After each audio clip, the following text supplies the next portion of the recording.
Mercedes has won every race in 2026. 5 from 5, dominant, clean, untouchable. And Ferrari have been watching, collecting data, understanding the SF-26's strengths, waiting for the circuit where the engine gap stops mattering. That circuit is Monaco. This weekend, 3 things converge simultaneously that Ferrari has been building toward all season.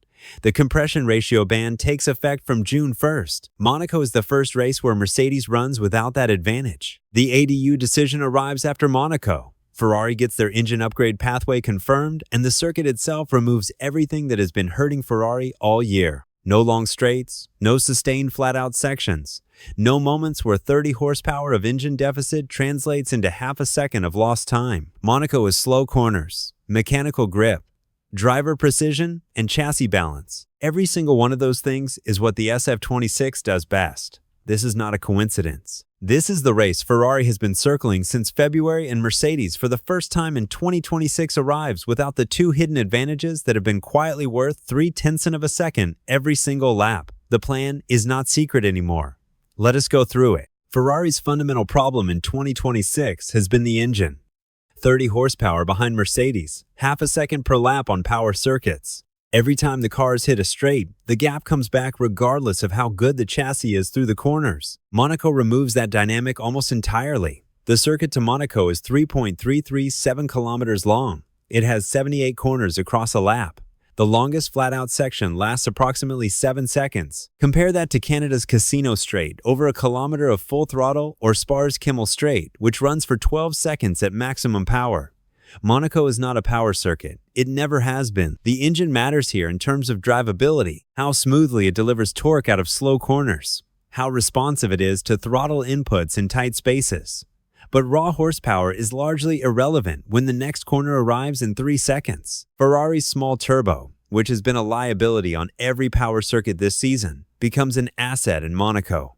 It spools up faster. It responds more quickly to aggressive throttle inputs in slow corners. The exact characteristic that costs Ferrari time on straights generates time through Monaco's hairpins and chicanees. And the SF-26's chassis, described by multiple analysts as the best corner speed package on the grid, finally gets a circuit where it can express everything it is capable of without being immediately canceled out by the straight line deficit. Lure won here in 2024.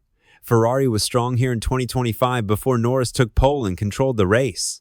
The SF-26 is a better car than the 2024 and 2025 Ferrari was. Monaco is Ferrari's circuit. This is the part of the Monaco story that has not been widely connected in a single analysis. 2 separate FIA regulatory actions both take effect at Monaco simultaneously, and both specifically reduce advantages that Mercedes have been running all season. The first is the compression ratio ban from June 1st.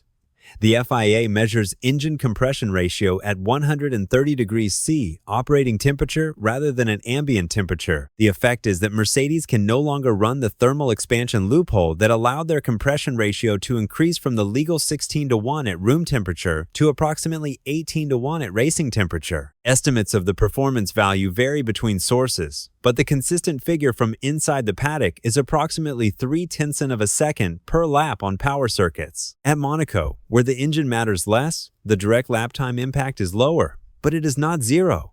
The second is the brake fairing heating ban, the regulation update to Article 10.8.3 that closes the tire warming system Mercedes exploited in Canada takes effect at Monaco. Again, at Monaco, in normal temperatures, tire warming is less of a challenge than it was in 11-degree Montreal. The direct impact is smaller than it would be on a cold circuit, but together, the 2 bans represent the first race weekend in 2026 where Mercedes runs without either advantage that has been quietly working in their favor since Australia. Ferrari team principal Fred Vasseur was careful about expectations after Canada. He said the compression ratio ban alone would not be a huge game changer.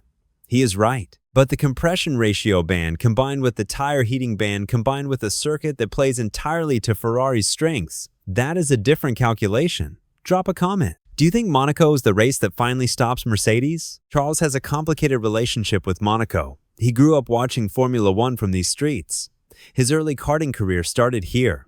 He knows every bump, every barrier, every shadow, and for years, Monaco gave him nothing back. 2019 fastest in qualifying strategy cost him the win.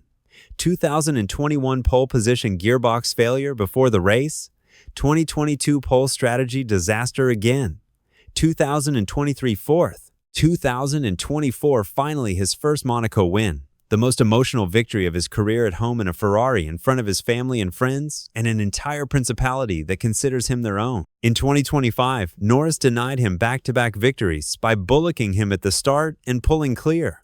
This year, LL arrives knowing three things. His car is better suited to Monaco than any Ferrari he has raced here before. The regulations have shifted in his favor, and the championship situation means a Monaco win matters beyond just the result. Every point against Antonelli matters now. He is currently 8 points behind Hamilton in the Ferrari internal standings, a gap that closed significantly in Canada. Between the two Ferrari drivers, there's a question of who handles Monaco pressure better. Lair has the emotional investment and the track knowledge.